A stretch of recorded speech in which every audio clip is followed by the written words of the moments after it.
وإن يمسسك الله بضر فلا كاشف له إلا هو، وإن يردك بخير فلا راد لفضله يصيب به من يشاء من عباده وهو الغفور الرحيم.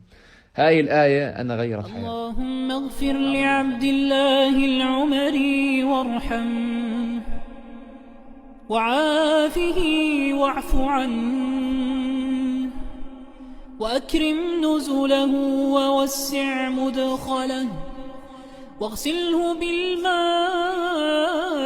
والثلج والبرد ونقه من الذنوب والخطايا